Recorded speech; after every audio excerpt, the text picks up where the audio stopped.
सिर्फ ये नहीं, प्लीज डॉक्टर साहब को बोलने दें जी। जनाब चेयरमैन,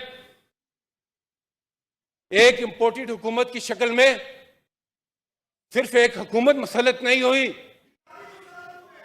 एक गुलामाना ज़हनियत इस आजाद कौम के ऊपर मुसल्लत हो गई। एक गुलामाना ज़हनियत। जनाब चेयरमैन, मैं साबित करता हूं इनके ऑब्जेक्शन को। मैं साबित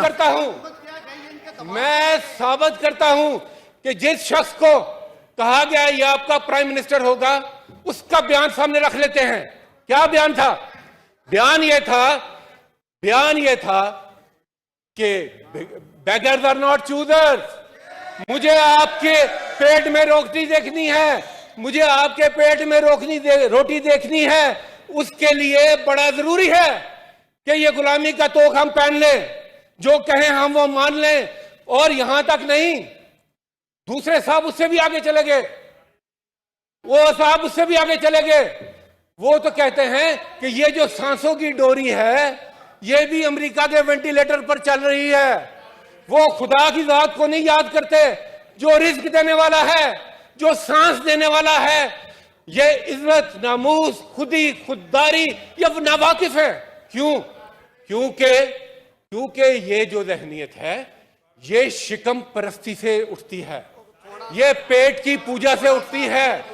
सर, इनके पेट के दोज़ख 30 साल पाकिस्तान की अवाम को लूट कर नहीं भरे। ये वो जहन्नम है जिसके माथे पर लिखा हुआ है हल मिन मजीद,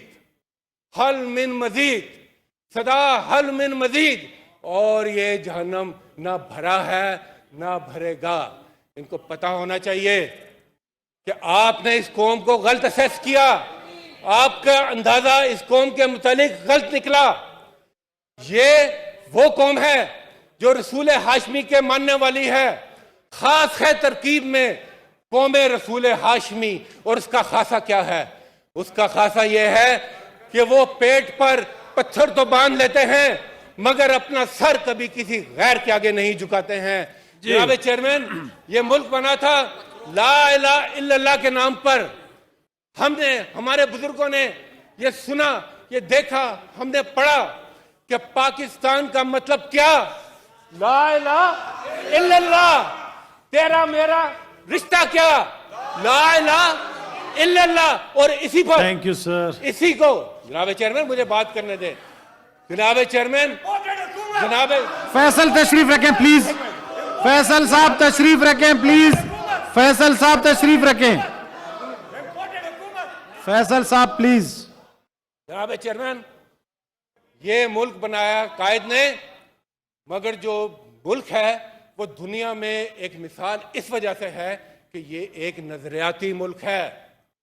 ये आम मुल्क नहीं है, नजरियाती मुल्क है। और जब मुल्क से नजरिया खत्म हो जाए तो फिर उसके वजूद बड़ा मुश्किल हो जाता है। वो नजरिया कहां से आया? वो नजरिया आया अल्लामा इकबाल की फिक्र से। और इसी ला इलाहा इल्लल्लाह को इकबाल ने अपनी जुबान में खुद ही का कहा। और इनको पता होना चाहिए कि खुदी की मौत हो जिसमें वो सरवरी क्या है। खुदी की मौत हो जिसमें वो सरवरी क्या है। खुदी बेचकर ये ताज सर पर पहनना, मैं समझता हूं ये गुलामी की बदतरीन शक्ल है। और ला इलाहा इल्लल्लाह यानी कि जो आजाद करता है इंसान को, यहां के जो बुत हैं उनसे इकबाल ने कहा खुदी का सिर नहा ला इलाहा इल्लल्लाह। खुदी है तेरे फिसा ला इलाहा इल्लल्लाह। और ये आज के हालात के लिए भी है कि अगरचे बुत हैं जमात की आस्तीनों में, मुझे है हुक्म अज़ां ला इलाहा इल्लल्लाह। और ये नगमा फसले गुलो की ये वारदात क्यों की गई? वो इसलिए की गई कि ये उस वक्त की इमरान खान की निडर क़यादत ने ये फैसला किया कि मैं अपने मुल्क के मफादात को किसी भी मुल्क के मफादात के लिए कुर्बान करने को तैयार नहीं हूं। मेरी पहली तरजीह पाकिस्तान का मफाद है, मेरी पहली तरजीह पाकिस्तान के अवाम का मफाद है। कोई सुपर पावर नहीं एग्जिस्ट करती सिवाय अल्लाह की जात के। नारे न मारे प्लीज, प्लीज गया?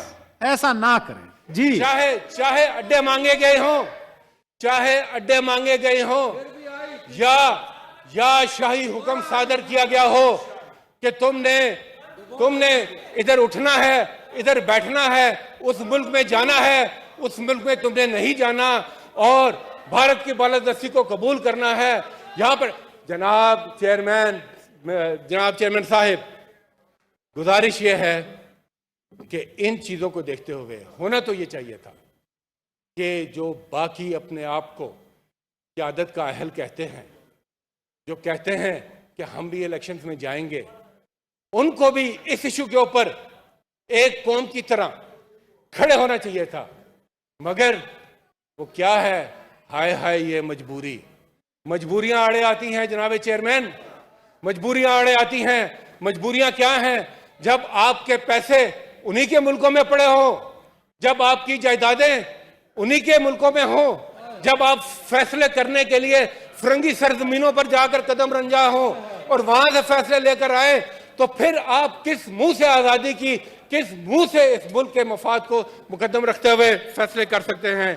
जनाब चेयरमैन, वो वक्त जब यह वारदात हुई, उस वक्त पाकिस्तान की शक्ल क्या थी जरा आप देखें। उस वक्त पाकिस्तान इमरान खान की क़यादत में एक आजाद खारजा पॉलिसी को लेकर चल रहा था। और वो पॉलिसी क्या थी? वो पॉलिसी ये थी कि ये मुल्क किसी की जंग में हमारे लोग काम नहीं आएंगे, किसी की जंग के लिए हम अपने लोगों का लहू नहीं बहने देंगे।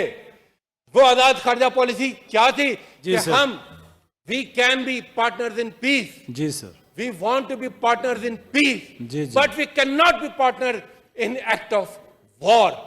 दुनिया में अमन की बात करते हैं और जंगों के लिए आप हमसे बेसिस मांगते हैं। इमरान खान कैसे दे सकता है बेसिस? ये कौम कैसे ये फैसला कर सकती है कि हम आपको बेसिस देंगे? नंबर 2, आप देखें इस इस्लामाबाद के अंदर, लीडर ऑफ इस्लामाबाद के अंदर जी 2 मरतबा OIC की कॉन्फ्रेंस हुई। दुनिया भर से इस्लामी ममालिक के नुमाइंदे इस मुल्क पाकिस्तान में आए और पाकिस्तान को यह एजाज हासिल हुआ कि इस मुल्क को उस कॉन्फ्रेंस की सरबराही का एजाज हासिल हुआ। जनाब चेयरमैन जी, शौकत तरीन साहब तशरीफ रखते हैं, मैं खराज तहसीन पेश करता हूं इनको और इनकी पूरी टीम को। क्या मुआशी तरक्की हुई है उस जमाने में? ये जब छोड़कर गए थे तो क्या हालात थे और आज जब इनको मुल्क मिला तो क्या हालात हैं? जनाब चेयरमैन, फैक्ट्स पे बात करूंगा, फैक्ट्स पे बात करूंगा sir. Thank you sir. Sir facts पे बात करूंगा सर। जरा याद रखें वो जो 3 दिन तकरीर होती थी दूसरे हाउस में लीडर ऑफ अपोजिशन की, अभी दूसरे हाउस को उधर छोड़ दें, आप अपने हाउस की बात भी नहीं हुए। आप सुने सर, इनको भी याद कराएं, इनको अभी तक नहीं पता, इनको अभी तक यकीन नहीं आया। कभी कभी चुटकी भी काटते हैं कि ये हुकूमत में आ चुके हैं, क्योंकि लाए गए हैं, आए नहीं है, लाए गए हैं। इसलिए इनको बताएं कि जब आप हुकूमत में होते हैं तो फिर आपको सुनने का हौसला होना चाहिए और वो भी सच सुनने का हौसला होना चाहिए। जनाब चेयरमैन, जब रिकॉर्ड करंट अकाउंट डेफिसिट था, जनाब चेयरमैन, कर्जों का अंबार था, 2 बिलियन